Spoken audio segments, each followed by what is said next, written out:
Welcome back to Studio 701. In honor of Paws and Claws, we have a special puppy joining us today, and Brittany, of course. Yes, we're also joined by his owner, Brittany Shook from Hip Kids Therapy. Thank you for being here this morning, Brittany. Yes, Thank you, Brittany. Now, you have Cash. That's his name, right? This is Cash. How did you name Cash? Cash Stetson.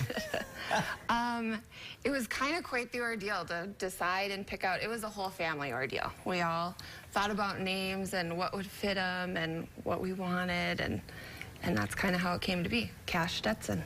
Well, he sounds like he has impeccable taste, Kash Stetson. He is one of many animals that you are around on a daily basis, and that's because of Hip Kids Therapy. So, first of all, just tell us about Hip Kids Therapy, what it is, and all the animals that you're with. Yeah, so Hip Kids Therapy, we specialize in offering occupational therapy with the assistance of horses and other animals. So kids come out to our farm, Hip Kids, and there we focus on occupational therapy needs and kind of bring in the animals and use them as they are seen fit, and we just mix them into our therapy treatment sessions. Look at those eyes. Oh, he is just made to be on camera. Yeah, he was just staring at me with those eyes, and I was actually loving it. Now, his blue eyes will get you. They certainly will. Brittany, Cash is one of many animals you have at Hip Kids Therapy. Can you tell us a little bit more about the other animals you have on site? Yes, we do. We kind of have a mini zoo, I always like to say. We have mini Highlander cattle. We've got goats, chickens, another dog, Patches, is usually out there, and all the kids love to greet him for therapy when they come out as well. We have the horses, which is always the highlight of all the kids. That's our main focus, is using them for our treatment strategies, but the other animals are always there to greet them, and they like to play and interact with them as well.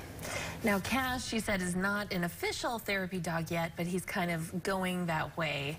What is that process like? Yeah, so we're working towards that. We've gone through some classes already, and then we'll continue to take the classes to go through the certification, and there's some tests involved.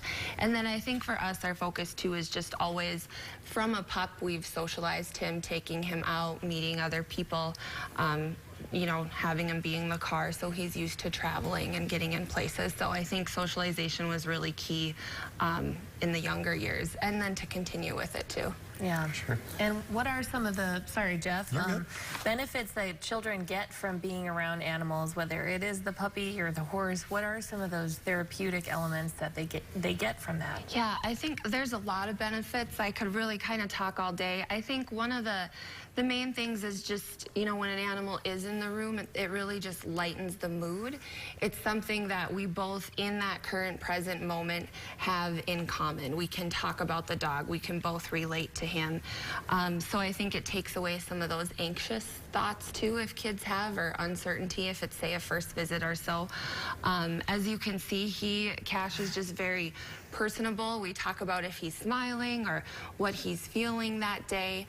The kids always love to play fetch with him. He's a very active and interactive dog, so sometimes it's even a motivation factor to help them kind of stay on task and get through some of those tougher jobs that we sometimes have to ask and work through. And then it's a kind of a reward at the end too. Sure. You weren't kidding about the anxiousness. I had a case of the collywobbles until I saw Cash, and I no longer do. So now I understand Cash has a few tricks up his scarf. He does. Tricks up his scarf. By the way, collywobbles was our Weird Word Wednesday, so we're bringing it back. Okay. Yeah. He had to slip that one in there. But yeah. Cash, with his tricks up his scarf, could you show us what he can do? Sure. We're so excited about dog tricks. Can you get down? Okay, come here. Cash, can you sit? Come here. Right here. Sit. Can you lay? Roll over. Good job. Wow. Good job. How long did it take him to learn that? The rollover and sit, he caught on pretty fast. So the Australian Shepherds are really smart, very obedient. Loves his treats, so very attentive when I pull these out. Look at him. We've got pumpkin spice treats just in season, right? Oh my. Can you show him how you Everybody loves pumpkin spice. bag? Oh, one more time. Bag. Here, back up. Bag. There you go. Good job. And you have him where he can jump up on you too. Let's see if we can get that. You see that? Come here, Cash. Right here. Come here. Cash, can you sit? Stay. Oh, there it is. Oh my goodness. Oh. Now if I could just get my kids to listen like that, it would be good.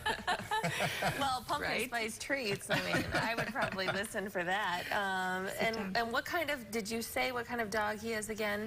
He is a toy Australian Shepherd. Okay, and you raise those, right? Or breed them? Yes, we have in the past, yeah. So soft. Is he bathed freshly, or is he always that soft? He is always this soft. After baths, right after bath, he does even get softer, but he's usually this soft on a regular basis. That's hard to imagine. He's a beautiful dog. Yeah, so great. Well, thank you so much, Brittany. Yes, thanks, Brittany. Thanks for having us. Being here. All right, this has been Paws and Claws. For more information about